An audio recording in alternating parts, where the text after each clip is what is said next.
Janasena party గెలిచినప్పటికీ, పార్టీలో నీకు ఏ పదవి ఇవ్వలేకపోయినప్పటికీ, ఒక్క రూపాయి కూడా పార్టీ వల్ల నీకు ఉపయోగం లేనప్పటికీ, కనీసం పార్టీని గుర్తించలేకపోయినప్పటికీ కూడా ఎందుకురా పవన్ కళ్యాణ్ అంటే ఇంకా పడి చచ్చిపోతుంటావు అని ఎవరైనా అడిగితే కారణాలు చాలా ఉన్నాయి. అందులో ఒక కారణం చెప్తా.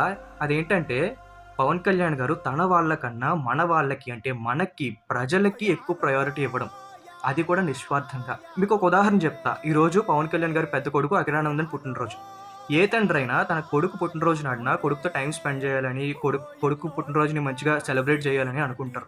కానీ పవన్ కళ్యాణ్ గారు అరకులో ఉన్న గిరిజన గ్రామాలను అభివృద్ధి చేయాలని, వాళ్ళ సమస్యలు తెలుసుకోవాలని అరకు మొత్తం పర్యటిస్తున్నారు.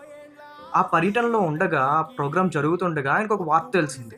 సింగపూర్‌లో చదువుతున్న తన 8 ఏళ్ల చిన్న కొడుకు అగ్ని ప్రమాదానికి గురై స్కూల్‌లో అగ్ని ప్రమాదం జరిగితే, తన కాళ్ళు, చేతులు గాయపడి ఊపిరితిత్తుల నిండా పొగ కమ్ముకొని హాస్పిటల్‌లో చావు బతుకుల్లో ఉన్నారని తెలిస్తే, అధికారులందరూ పవన్ కళ్యాణ్ గారు విశాఖపట్నం ఎయిర్‌పోర్ట్‌కి చేరుకోవడానికి అన్ని ఏర్పాట్లు చేసి పవన్ కళ్యాణ్ గారిని బయలుదేరమని అడిగితే, లేదు నేను కురిడి గ్రామ ప్రజలకి నేను మాటిచ్చాను. సో, నేను వాళ్ళ సమస్యలు తెలుసుకున్న తర్వాతే నేను సింగపూర్ బయలుదేరుతానని చెప్పి ఎయిర్‌పోర్ట్‌కి బయలుదేరకుండా కురిడి గ్రామానికి మొండిగా బయలుదేరారు పవన్ కళ్యాణ్ గారు.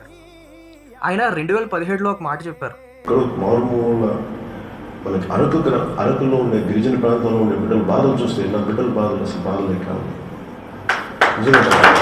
సహజంగా రాజకీయ నాయకులు అందరూ చెప్పేదే కదా, వాళ్ళు చెప్పేది ఒకటి చేసేది ఒకటి అని మనం అప్పుడు అనుకున్నాం. కానీ ఇప్పుడు అది నిరూపితమైంది. పవన్ కళ్యాణ్ గారు ఇంత నిస్వార్థమైన నిజాయితీ గల నాయకుడు కాబట్టే ఆయన కోసం, ఆయన వల్ల మాకు ఏ ఉపయోగం లేకపోయినా కూడా కావాలంటే మా డబ్బులు మేము ఖర్చు పెట్టుకొని మా జీవితాలు మేము కోల్పోయి కూడా ఆయన కోసం పనిచేయడానికి మేము సిద్ధంగా ఉంటాం.